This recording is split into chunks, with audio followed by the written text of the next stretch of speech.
हर एक दिल में हिंदुस्तान है, राष्ट्र के लिए मान सम्मान है। भारत माँ के बेटे हैं हम, भारत माँ के बेटे हैं हम। इस मिट्टी पर हम सबको अभिमान है।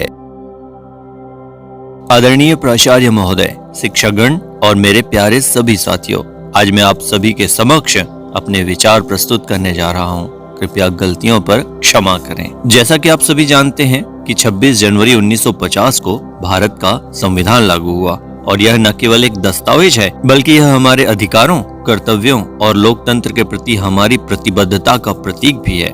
इसे डॉक्टर भीमराव अंबेडकर और संविधान सभा के अन्य विद्वानों ने तैयार किया। यह दुनिया का सबसे बड़ा लिखित संविधान है जो विविधताओं से भरे भारत को एक सूत्र में बांधता है। जब हम आधुनिक भारत की बात करते हैं तो यह एक ऐसा भारत है जो विज्ञान, प्रौद्योगिकी, शिक्षा, सामाजिक सुविचारों के मामले में वैश्विक स्तर पर अपनी पहचान बना रहा है। लेकिन यह संभव कैसे हुआ? इसका सबसे बड़ा श्रेय भारत के संविधान को जाता है, जो हमारे लोकतांत्रिक ढांचे का मूल आधार है। संविधान ने हमें मौलिक अधिकार दिए हैं, जैसे समानता का अधिकार, स्वतंत्रता का अधिकार और सामाजिक न्याय का अधिकार। इन अधिकारों ने जाति, धर्म, भाषा और लिंग के भेदभाव को समाप्त कर एक नई सोच पैदा की। आज का भारत इसी सोच का परिणाम है। Digital India, make in India जैसे अभियान आधुनिक भारत की पहचान है। शिक्षा का अधिकार और महिला सशक्तिकरण जैसी योजनाएं संविधान के दिशा निर्देशों पर आधारित हैं। न्यायालय, चुनाव आयोग और मीडिया जैसे संस्थान संविधान द्वारा स्थापित किए गए हैं, जो हमारी लोकतांत्रिक व्यवस्था को मजबूत करते हैं। हालांकि आधुनिक भारत ने प्रगति की है, लेकिन चुनौतियां आज भी हमारे सामने खड़ी हैं, जैसे भ्रष्टाचार, बेरोजगारी और पर्यावरण संकट। भ्रष्टाचार आज भी हमारी व्यवस्था की जड़ें कमजोर कर रहा है। इसे समाप्त करने के लिए हमें केवल सरकार पर निर्भर नहीं रहना चाहिए, बल्कि हम भी अपनी तरफ से ईमानदार बनने की कोशिश करें।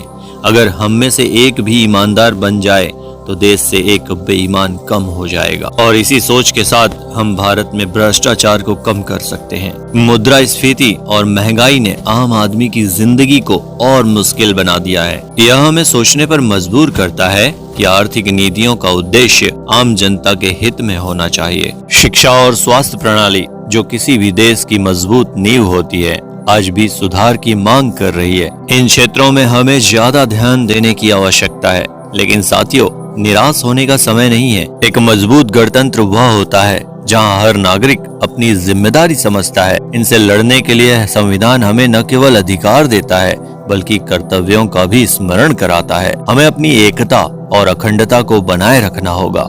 हमें अन्याय और भ्रष्टाचार के खिलाफ खड़े होना होगा। हमें संवैधानिक मूल्यों का पालन करते हुए एक मजबूत और विकसित भारत का निर्माण करना होगा। आज जब हम राष्ट्र ध्वज को नमन करें तो यह संकल्प लें कि हम देश की प्रगति में अपनी भागीदारी सुनिश्चित करेंगे, समाज के प्रति अपने दायित्व को निभाएंगे और समानता, स्वतंत्रता और न्याय की भावना को बनाए रखेंगे। जैसा कि डॉक्टर भीमराव अंबेडकर ने कहा था कि संविधान केवल कागज पर लिखे शब्द नहीं है, यह हमारे समर्पण और नैतिकता का प्रमाण है। आइए इस गणतंत्र दिवस पर हम सब भारत को बेहतर और मजबूत राष्ट्र बनाने का संकल्प लें।